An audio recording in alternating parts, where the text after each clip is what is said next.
Happy 4th of July to everybody in the US. And let's take a look at the iGRID scalper. It's taken me much longer than I expected to put it out, but I decided to keep adding a bunch of capabilities in a version 1 versus rolling it out in layers over a 2 to 3 version process. So I do have the Grid Renko up and running, and the Grid Renko has 2 modes. This is only one of the modes that it has.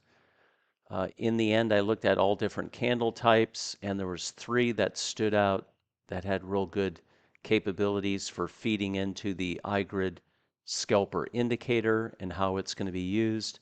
So this is just one of the 3, and I built the candlestick or the Renko candle bar type to operate 2 of those modes, and that's plenty for what we'll be using it for.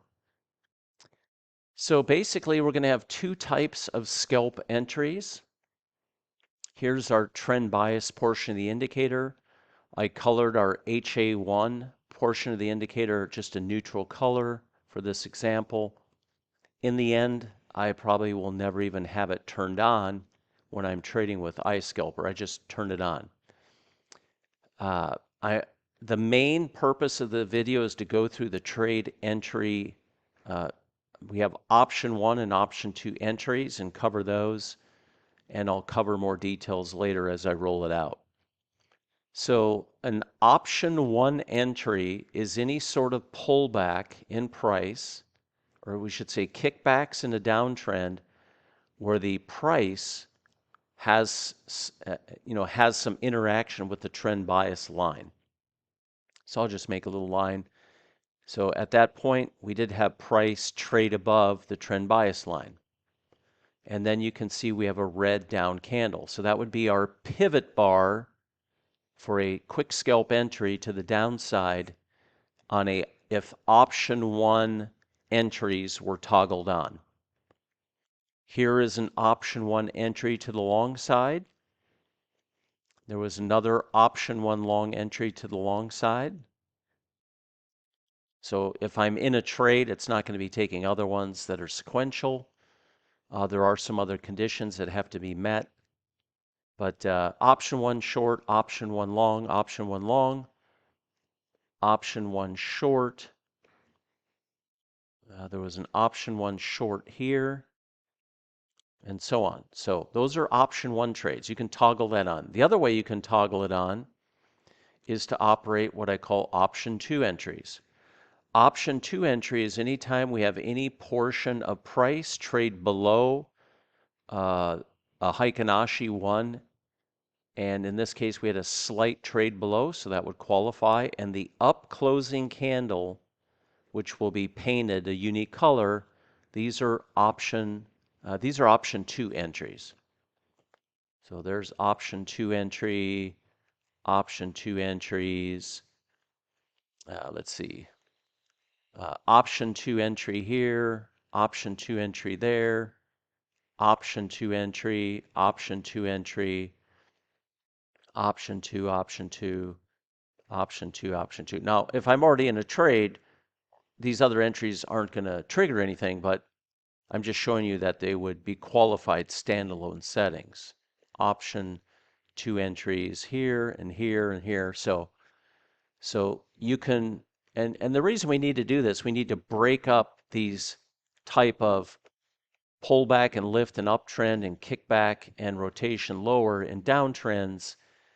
And on some time frames, option 1s are going to have a higher probability of success. On other time frames, the option 2s. So we need to separate them, but not build, 2 separate type of indicators. So the iScalper indicator, and I don't have the paint bar functionality at all turned on, but the main thing here is just showing you what we're targeting with the overall approach. So I'm not talking about the automation and stops and targets and all that. I'll cover that a little bit here at the end of the video. All I'm showing now is the 2 entry types that we're targeting with the approach. So we're taking the iGRID indicator.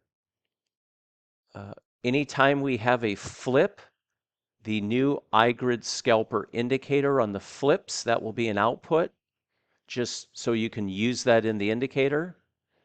The trades, though, running on the automated will be working scalp trades as one-off trades, whether you're doing option 2 entries or option 1 entries. Option 1 entry, an option 1 entry, option 2s, option 2. So the iGRID scalper is about working these as one-off trades. Initially, we're going to have 2 different types of, I guess you could say, in-trade management. That'll be on the iGRID underscore scalper underscore strat, the actual strategy. The strategy will have a pretty simple option for the in-trade management. When you get into the trade, your stop is always going to be very close. It'll be trader adjustable, very near the base of the candlestick that triggered the entry. Tick or 2 below, that will be adjustable.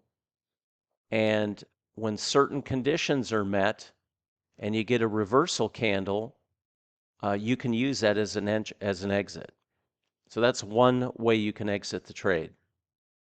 That would be a really, I'm just going to ride it till I get my first big down closing candle, then I just want to get out. Another way that you can use it is you can have a set stop. When the trade gets a certain amount of distance in the money, your stop will immediately go to break even plus. We already have that in the first option I just showed you. So we're always going to have a threshold where your stop goes to break even. That's part of all versions of the order entry options and the in-trade. I shouldn't say the order entry, but I should say the in-trade management options. So you're going to have the get in, get out on a reversal bar, no matter where it happens, once you get to the threshold where your stop's gone to break even plus. Okay, that's one approach. Another approach is you get into a trade. You can toggle this on. Let's say you're on a option 2. You get into a trade. Your stop's a tick or 2 below price.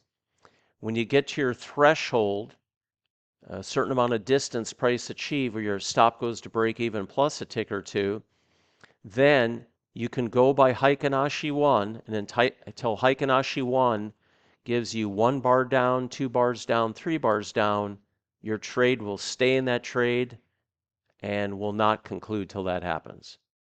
So that's kind of like trying to grab a quick scalp and see if it'll turn into something longer. That wasn't something I was originally going to put in, and I thought it was imperative. I wasn't going to have 2 entry options. I decided to have both. So that's another one. That's kind of the opposite of, hey, I got in here, I'm in. Oh, I got 1 red down bar close. I'm out. So, that's like just get in until I get a quick reversal, then I'm out. Grab a little piece, that type of trade activity. Grab a little piece. So on some time frames, that little grab in, grab a piece will end up being a really good way to go. So there's going to be a lot of flexibility in the indicator. Way more than I originally intended. I just decided to go full tilt with it and just give all the possibilities to you. And they're all outputs. So you can use this in Bloodhound, Blackbird, Markers Plus to go off and do whatever the heck you want with it. But our strategy is going to be pretty intensive and have a lot of capability out of the gates too. Another in-trade management mechanism, this will be another option. So the quick get in till you get a reversal, that's the first version or option of in-trade management you can select. The second one you can select is, let's say I get into a trade on an option 2. I'm in. I have a stop, tick or 2 below that you set. You get to set your threshold where your stop goes to break even plus.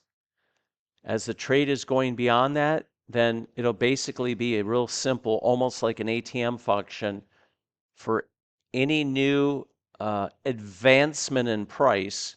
How many ticks more do you want your stop to trail? So, let's say you set it for every 3 ticks, I want it to go 2 ticks.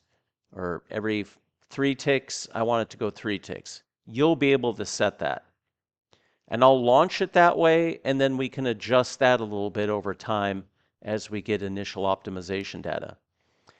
In the end, I think most people, and another way you can use this option too, you could basically use it in a way, depending on where you set your thresholds, that you could use that in a way where you just get into a trade, you have your threshold, and when the market runs to your threshold, your stop goes to break even plus, but you might have your hard target like set really far away, like 5 to 1. And basically, you're just sitting there in the trade till you get to 5 to 1, and your stop sitting there just above break even plus. I mean, you can use it that way too if you want. And then you can just watch it, get to a certain amount of P&L. So in other words, if you daily target, profit target on the day before it hits your 5 to 1, it'll just blip out anyhow. So that will all be in there. So it'll be a multi-role, multi-capable out of the box, scalping indicator matched with a NinjaTrader 8 strategy. Then that strategy 3 that I talked about, or I shouldn't say strategy, the option 3, let's say enter on an option 2 entry. I guess we shouldn't call it option, we'll just call it entry 1 and entry 2. If I get in, I have my threshold, the market takes off my intended direction, my stop goes to break even plus a tick or two, whatever you set. I'm in it until you've told your Heikinashi 1 how many down bars on the Heikinashi 1 or 2, then your trade would conclude. So you'd be in it, either till you hit a dollar amount profit objective that blips you out, or your kind of your backstop, your final exit would be, okay, just get me out if I get 1 bar, 2 bars, 3 down bars of Heikinashi, then blip me out. So then you're in from here to here, and then you're done. So in the end, some time frames will benefit from in-trade management and exit strategy number 3 that I just showed you here. Some time frames, let's say you get in on a entry 2 trade, it'll just be good to grab the first chunk, and on the first big reversal bar, you're done. And doing that over and over again. So this way, out of the gates, if you're on we got guys trading on 15-second charts, for crying out loud, and doing well. And we got guys on tick charts, and I know some guys trading on volume charts, and all these other things. Well, the one thing with the grid Renko, you can go down to create some pretty low time frames on lower, grid Renko settings. So it'd be like the equivalent of getting down to 15-second charts or really low tick range charts. If you look at the average amount of time it takes to open to close bar on average over, let's say, 100 bars.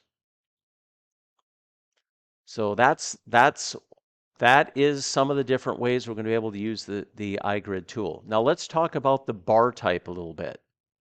Let's talk about that next, and I'll wrap things up. I just kind of want to start putting out information as to where we're at, and what all the capabilities are, and what all this stuff I decided to add, and why it's taking so long.